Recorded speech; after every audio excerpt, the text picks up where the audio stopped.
Okay guys, let's talk about this right arm move, because this is something that I've been doing recently with quite a few students, and I can understand where a little bit of confusion lies, because on one hand there's a lot of sort of drills and a lot of explanations about making sure that this arm doesn't bend too much, and therefore the idea is to try and keep it straight.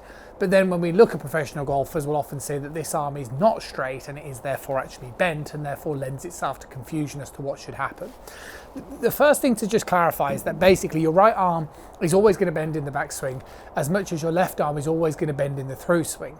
And the reason for that is because obviously the shoulder, right? So the shoulder joints. So because my left arm is going to start pretty straight and my right hand's going to be a little bit bent because of the tilt, my right arm has a much bigger span than my left arm in the backswing. So therefore, to stay in contact with the club, my right arm is going to have to bend, and then the same on the way through. So that's the first thing. It's kind of like your right arm is going to bend, and it's going to bend very naturally based on what I've just said there because of the span of the actual arm itself. So what should happen, particularly, this is one of the things that I try and encourage all my students to do in this sort of takeaway move, which is this first parallel, is you want to get the feeling that your arms are nice and straight. Okay, so you want to get good width, which is get that club head away from you in that backswing position. Now, one of the misconceptions that often happens, and maybe this is happening to you guys, is if you sort of start going, well, I've watched lots of videos and they talk about the club face should be pointing down to the ground, and then my right arm feels a bit disconnected and a bit horrible. And that's the point, because you've got to be careful with that. As you're taking that club back, what should happen is a couple of things. So we sort of hold the club, right? So there'll be a little bit of an angle between the left arm and the club shaft. So within that sort of takeaway move, there's going to be a little bit of wrist hinge, which is the movement I'm producing here. And there's also going to have to be an element of arm rotation. So if I don't rotate my left arm at all, the club would kind of look like this. So what's happening in that takeaway is there's a little bit of wrist hinge and there's a little bit of lead arm rotation. And what you'll find is if you practice that now and you allow your lead arm to just move across your chest, right, in that sort of first move like that, and then you put your trail hand on, so your right hand on, you'll notice the way your right hand will naturally sort of soften.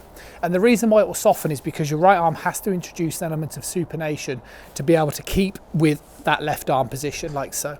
So that will happen very naturally, and it needs to happen. It won't happen very naturally. Your right arm will bend very naturally, but I meet some people that reach out and they're struggling with the first move and they're doing this, or I meet some people and they're doing this or whatever. So it often is the first thing that you want to do, and that's the first point that I'd want to make. Now, this is important. Now, the reason why I'm quite sort of pedantic with students about getting the takeaway move correct is because if you can get yourself into this sort of position I'm demonstrating here, okay, what you should notice is you've got great width with the club head away from the body.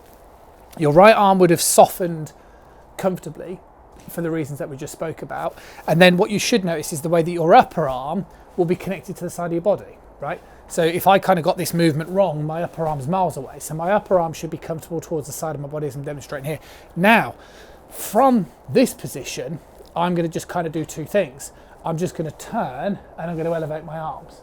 But I'm only going to elevate my arms. So let me just show you that again. So I'm here, I'm going to turn. I'm not doing it in this sequence. I'm just sort of trying to elaborate the positions, and I'd elevate my arms.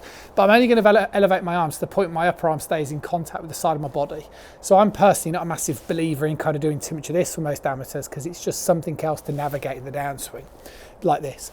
And if you can put those moves together, okay, which basically would look something like this. So you kind of get set up and you sort of go here, here.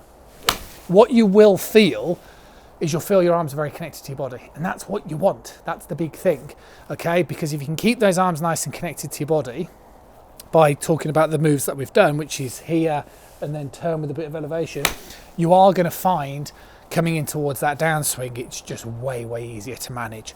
So that's very much first move, up to the top, and then through. So the point that I'm trying to make is it depends on the student. If I'm watching a lot of golfers and they reach out for help and they're sort of doing a lot of this bending movement and they're losing width, then I'm going to talk more about widening movement, right?